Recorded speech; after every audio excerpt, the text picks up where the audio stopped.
All right, ready?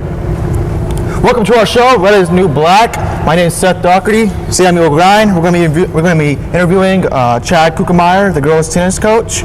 And first question, for those who don't know, how long have you been a tennis coach here at Fostoria High School? This year was my first year coaching tennis. I've coached basketball for quite some time, but this was the first year for tennis. How did the season go this year? We started off, we started a little late. We got practices started a little bit late into the season. We actually only had about 2 practices before our first match, so we struggled early on. We played some tough competition early on, and we didn't win a whole lot of matches or a whole lot of sets. As the year went on, girls started getting better. We started getting more practices in. They started winning sets. Towards the end of the season, we actually even had a girl win her match and advance to the second round of sectionals. Wow. So we finished much higher than we had started. What do you do if there's a person who wants to play tennis and doesn't have the equipment they need?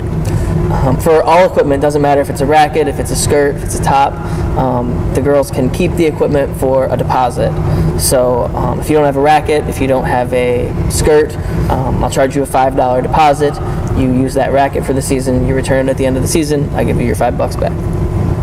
What is a typical tennis match like, or practice, and how do you typically prepare for the match? Usually we have 5 courts out there out by the parking lot, and I'll put different girls out on different courts. We have what's called a lobster that shoots tennis balls. I can put that ball wherever I want. The lobster will move up and down and back and forth to get them running across the court. We use that a lot to practice responses to certain shots. I'll put some girls on a different court. They might play like a match setting where they play like a 10-point tiebreak so that they get used to something happening in a tiebreak set. Most of practices is pretty much individual. I tell you the shots I want you to hit, I tell you the courts that I want you to be on, and it's on them to get the work done. Now, we recently had our tennis courts revamped. Could you tell us about why do you need and how it's been since it has been refinished? I don't necessarily know how they looked before because I had never been out there before. I can tell you, based on this year, we have probably the best facility in the area. The only thing lacking in our facility that other facilities have are lights. And we definitely have the poles. We have the setup for lights. We just don't have lights out there. But girls' season specifically, we don't go deep enough into the day to need lights. So right. We wouldn't need lights for girls. There aren't any cracks. It's totally brand new. It dries off really quick because there aren't any cracks. So it's probably the premier facility, other than that it's out there in the middle of a wind tunnel. It's probably some of the best courts we played on this season, which is a big home advantage. Right. Playing at good courts at home. How did you get into tennis, and were you a tennis player in high school? In high school, I ran track, which for boys, that's the same season as tennis, so I didn't get an opportunity to play tennis in high school. In college, a lot of my buddies played tennis, so we would go out to the tennis courts. At BGSU, you put in 50 cents, turn on the lights, and you can play tennis whenever you want. Wow. So most of my experience has been just playing with buddies, usually playing doubles. So that's typically, that's how I got into actually recreationally playing. Who's your favorite tennis and why? Probably Andy Roddick. He has a really tough serve, and he's just a fun kind of guy to watch, fun guy to listen to during interviews. What is your vision for the future of Redmond tennis? The future of the tennis program right now, especially for girls, we started with 7, we finished with 6. So the immediate future would be to get as many people out as possible, because we have to forfeit 1 match. She needs 7 in order to fulfill all the match requirements. So immediately it's getting people out there so that we can compete in every single match. For a long-term future, I want our girls to be able to get out of the sectional. We made it to the 2nd round. It'd be nice to make it deeper into the 3rd, qualify, go to the district match at BGSU. What are some major initiatives you would like to take in putting your stamp on the Fostoria tennis program? I want to get more people out. I want it to be something that's fun for people to do. Tennis, unlike basketball or football, even volleyball, tennis is something that you can play your entire life. You need a court to play basketball. You need a court to play volleyball. You need a field to play football. And you need pads to play football. 11 guys. With tennis, you need 1 other player and a racket. Every community has tennis courts somewhere. Right. So as long as it's light out and it's not wet, you grab a racket. You can play well deep into your life. So it's a skill that I'd like lots of people in the school to kind of pick up. So I'd like to have more people come out. What are some major initiatives you would like to take in putting your stamp on the Fostoria tennis program? Getting more people out, right, definitely.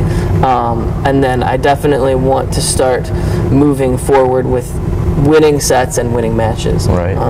We started pretty raw this year. We had a lot of girls that had either had 1 year of experience or hadn't played at all. And so tennis is a really tough thing if you don't know how to score. It's not a typical point system where you get 1 point, 2 point, or something like that. So it's very difficult to understand. The rules are very difficult to understand, and it's the only sport I know of in which the players are actually making the calls. So teaching people how to be a good sportsmanship, if the ball was out, then you call it out, and not to argue back and forth. So once we got those taken care of, then we could focus on the shots and the fundamentals. So next step is working on those fundamentals so that we can start beating other teams, winning sets and winning matches. Charles Barkley once said, "I'm not a role model." Do you believe that athletes should be role models? I think they're forced into being role models whether they want to be or not. You can't, if you're a tree, you can't say, "I'm not a tree." If you are going to be a professional athlete, kids are going to look up to you, whether you want them to or not. Is that fair, to put that on a professional athlete or a celebrity? I don't know, probably not. But I would like to think that at least they would kind of embrace that role and at least try to challenge kids to do better. Right. Well, go ahead. Why are sports an important part of the interscholastic experience? It helps with goal setting, especially tennis. Most of tennis, unless you're playing only in doubles, which I never only allow people to play doubles, I make people play both doubles and singles. It's a goal setting for yourself. You don't have to rely on 5 other guys. If you're playing basketball, you've got 4 other guys to rely on. If you show up and you're the only person at practice, then you can't practice. Same thing with football. If your running back goes down, now all of a sudden, what are we going to do?